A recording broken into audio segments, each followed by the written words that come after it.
right. Everyone hear me okay?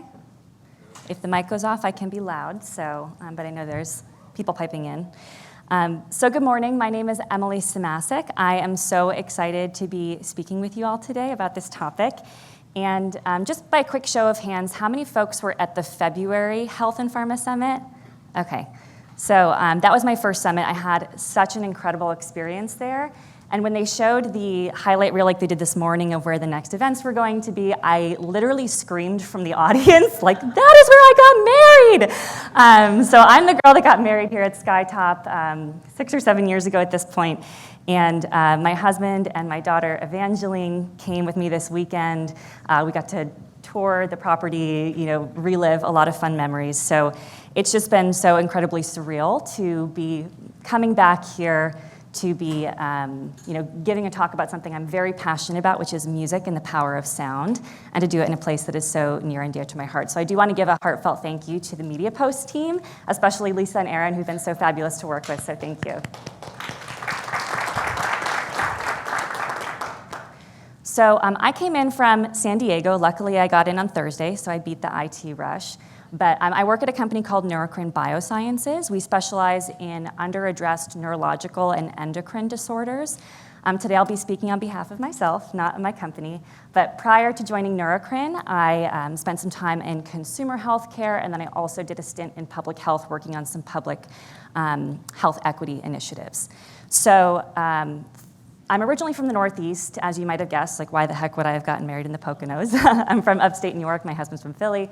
And growing up, I was really into music. So I've always been a singer. It's really fun to watch my 2-year-old sing songs to herself the way that I did when I was little. And so I sang, I played instruments, I did choir and theater. So just another quick show of hands. How many musicians? I heard, was it Marg said she was a former theater kid?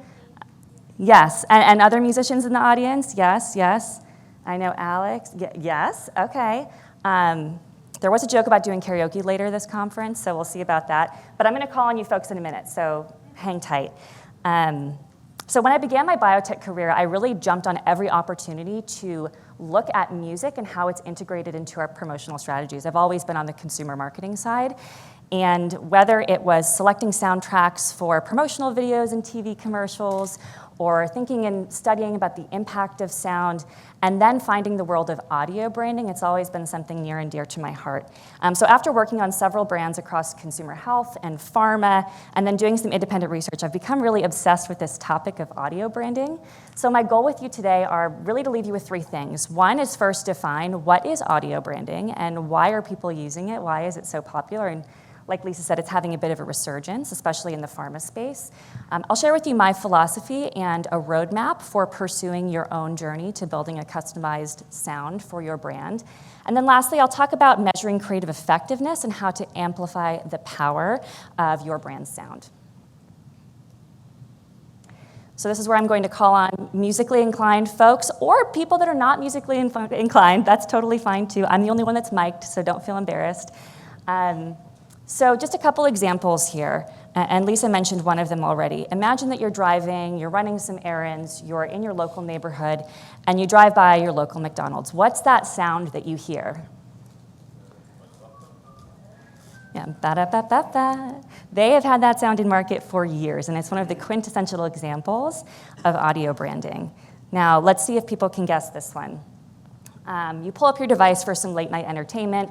If you're like me, maybe you downloaded Bridgerton for your flight on the way here. You start that episode and you see the Netflix logo pop up. What is the sound that you hear? Boom. And what feeling does that evoke for you? Anticipation. Oh, that's a good one. Anything else? Excitement. Boom. It's theatrical. And it kind of invokes that old school movie theater vibe, even on your tiny device. And every time you watch a Netflix original series, that sound comes up. So it's embedded in your memories, right?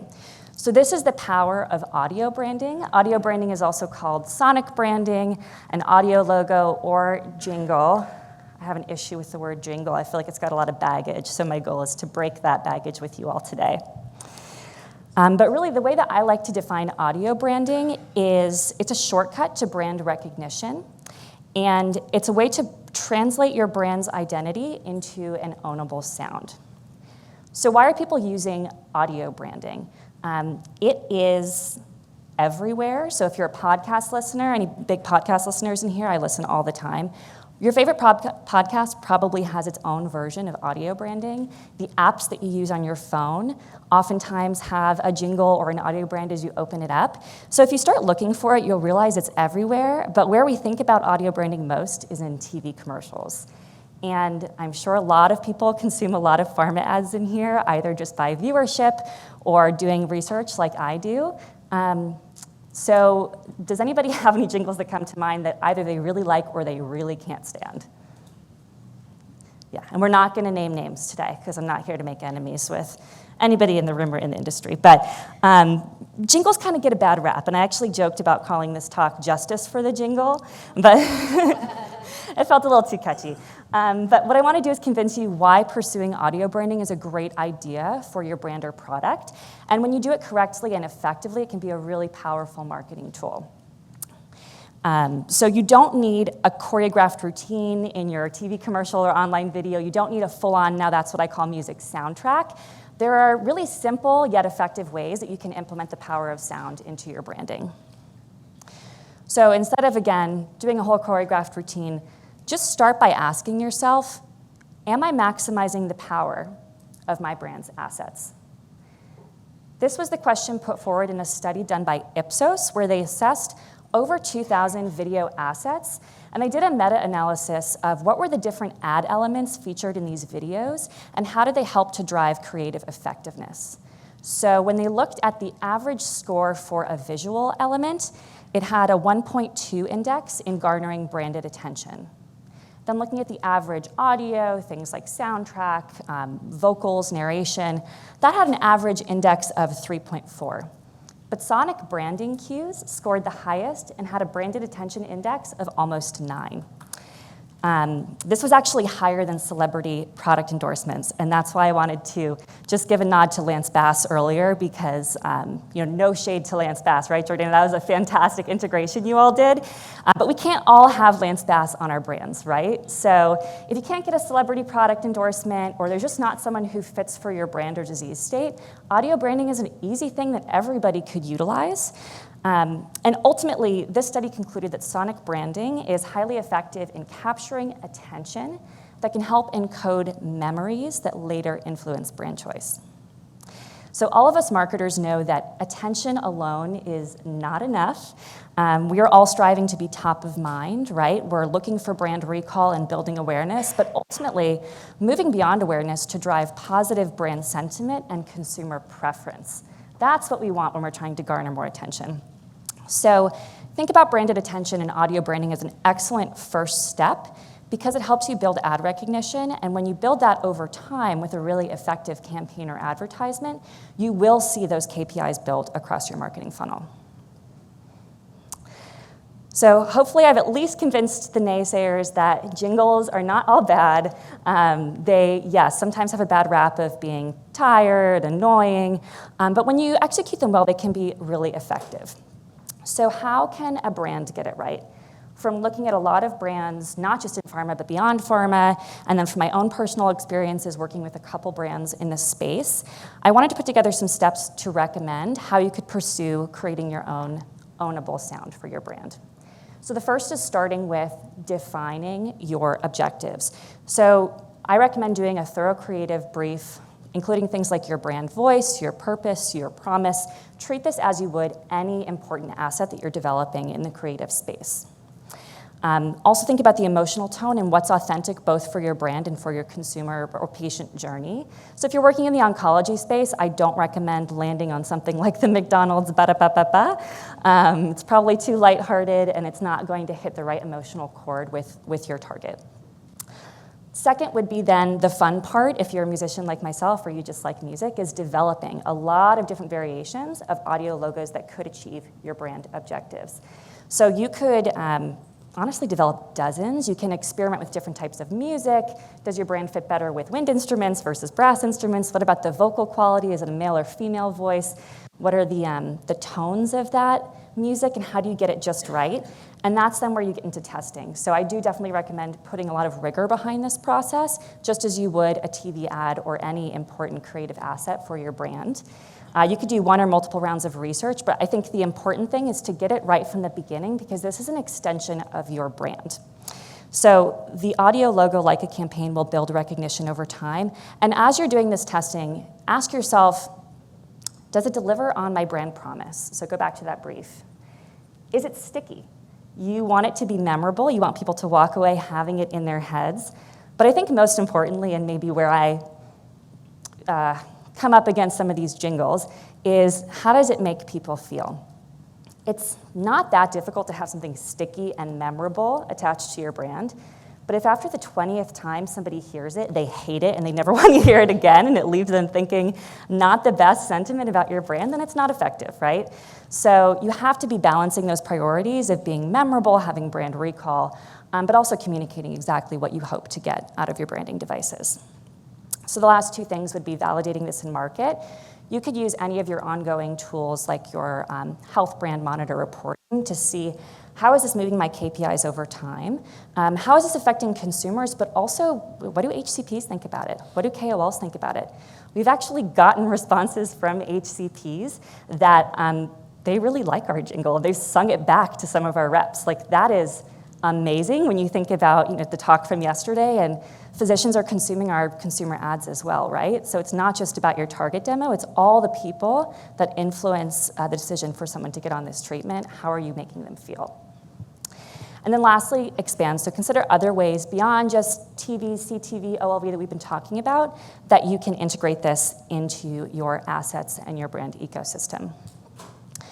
So if you follow a rigorous approach, and hopefully you get really into it like you can tell I am, you may end up with something that sounds a little bit like this.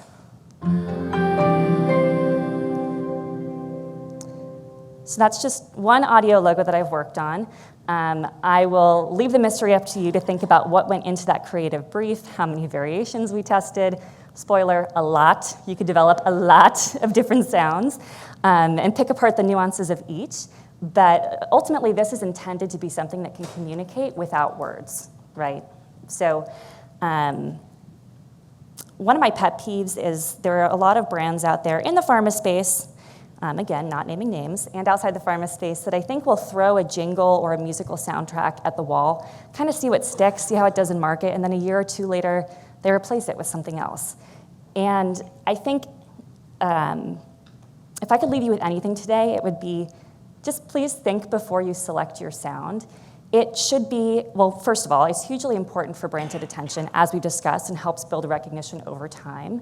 But secondly, it is effective over time, and you wouldn't be changing your brand logo every year, right? So are you thinking about sound the same way that you're thinking about your other visual elements? Because they're communicating something, whether you thought about them communicating that or not.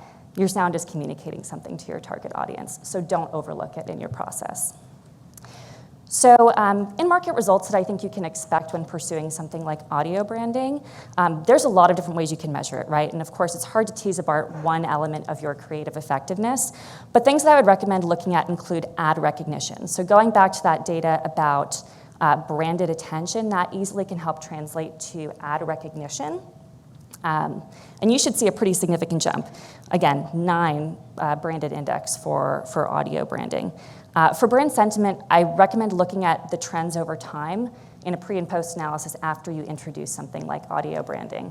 So I think there was an example in one of the slides earlier about brand trust scores. It might have been the Allegra case study. So how can you look at some of the things that were important to your creative brief process and see the brand sentiment change and evolve over time? And then lastly, brand recall. So I don't know if folks are familiar with the research about communication, but only 7% of the words that you say are what people remember. More than half of what you say is all non-verbally communicated or visually communicated, and the rest, nearly 40%, is through vocals. So think about that in terms of brand recall. You could see 50% or maybe even more of your brand recall coming from your audio branding and the sound that you're putting in your ads. So please don't overlook it, right? Brand recall is huge. I imagine we're all striving to achieve this, and this is a really simple way that you can kind of have a shortcut to brand recognition. So lastly, I will leave you with this. What are different ways once you develop, test, validate your sound? Again, hopefully you get it right from the first time. And how can you maximize the power of audio branding? So think about strengthening the results by creating a unified creative approach. There are some brands that I think do this really nicely, where it's not just putting a jingle or an audio sound at the end of their advertising, but they're integrating it into the full sound experience. So other things that you can do are looking at how to marry the audio and visual elements of your advertising together. So the way that the video comes to life, the editing, the timing, the on-screen action, other branded cues, logos, what are the important visual elements that you put so much heart and soul into when you're developing creative, and how do you marry that to amplify the effectiveness of the sound that you're using? And then lastly, think about other ways to utilize audio branding. So we've talked about TV, CTV, online video, but there are so many digital forms of communication that include audio, right? There's digital radio, there's podcast advertisements, social ads, display ads with sound, you name it. I mean, maybe get an easy button and put it in your HCP's offices with your logo if it's a good sound, right? You don't want to be the annoying easy button in your HCP office. But there's a lot of different ways you can think about amplifying the power of sound beyond just video. So the last thing I'll say, and I queued it up before, but any asset that you have with an element of sound in market is communicating something, whether you intended it to or not. So it's really important that you don't overlook the power of the sound that you're using. And it's pretty easy to take control and think about what your brand is communicating, not just verbally, but also visually. And through the power of sound, think about audio branding as an effective tool that you could use to level up your brand's performance. All right, thank you very much.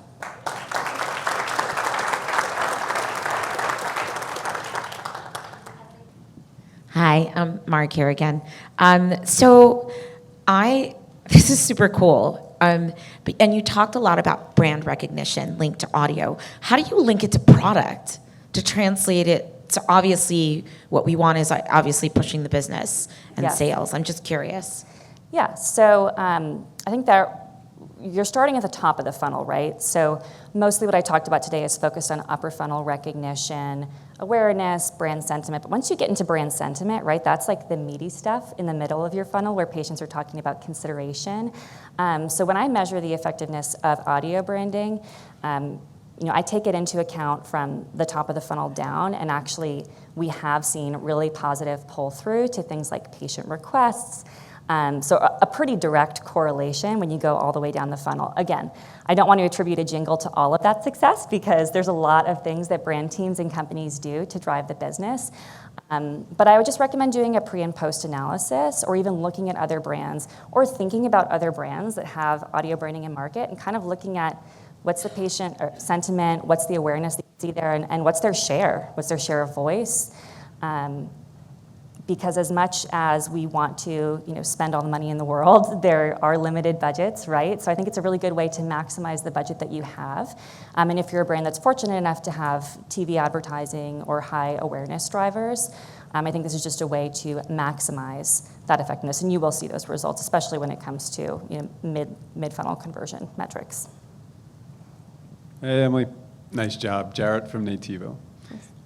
Were there any stakeholders that you had to get involved that were unexpected, just to help people know, like, okay, who should I pre-sell this to?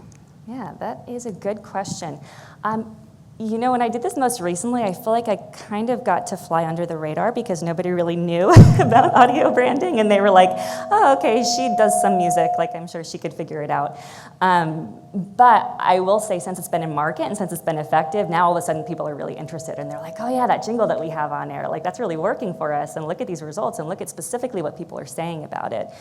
I think that anybody who's a commercial leader in your organization should definitely be bought into the idea, but it wasn't a significant investment. That's the other thing.